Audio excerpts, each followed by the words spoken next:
Hi, I'm Ben Valak, and I think I've figured out which of these two is the best for carrying a small mirrorless camera and a gimbal kit for family videos and stills. They're both amazing bags, but the trouble with Peak Design is it's not always clear which of their different lineups is the right one for you. In fact, one can appear perfect, and in reality it's a different story when you come to live with it. I'm not going to go over every single little detail of these. What I am going to do is hopefully offer some insight into the pros and cons of these two different style bags.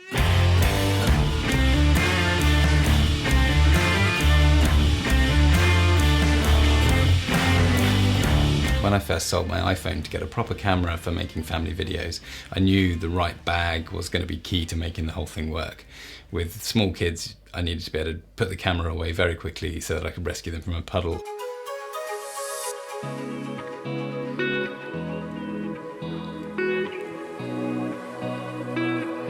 So the side access panels on the everyday backpack seemed like the perfect fit.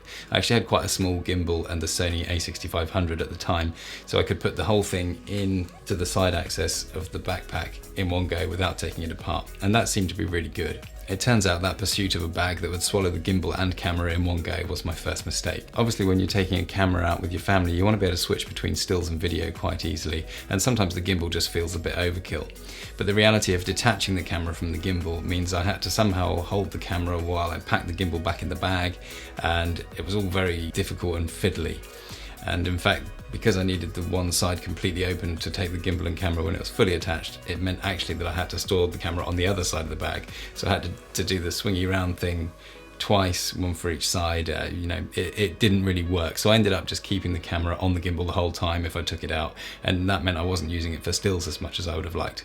So in spite of all that experimenting and testing and research, I still actually wasn't really happy with the way it was all working. I then actually changed the Sony a6500 to the Fuji XT3, which meant I needed a bigger gimbal. So I ended up with the Ronin SC. And the Ronin SC's actually got locks on the pivots, which makes it much easier to store. And of course it's got this quick release system, which lets you detach both halves, and then this breaks into two sections as well. So that meant that actually, in spite of being bigger, was much easier to pack up into the bag, which means I could actually have one section for the camera there, and then the rest of the gimbal could go here. So I could take the camera off, put that in there, and then break down the gimbal and put that into that.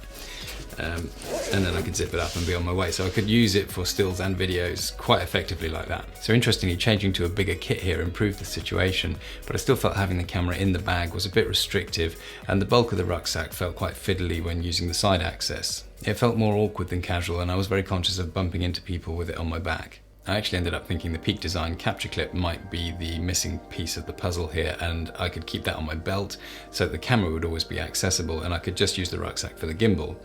The problem is, having your camera on your belt feels pretty awkward. I also experimented putting this on the rucksack strap, so it was about here, but of course that means you can't then swing the rucksack around to use the side access. So I started to think about a sling instead. The capture clip could stay on the front here as a permanent camera storage, even while I was loading and unloading the gimbal, and the whole thing would be lower profile, more casual, and less likely to bump into people in queues. So the nice thing about the sling is it stays in this orientation throughout the whole time you use it, whether you're unpacking or packing it or just walking about with it.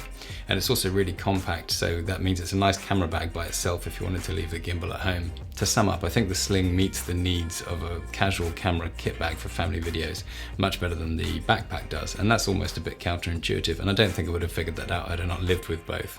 So who's the backpack really for? I guess it's more for people who are just traveling and can do things in their own time, and they're not really juggling the family responsibility alongside taking stills and video.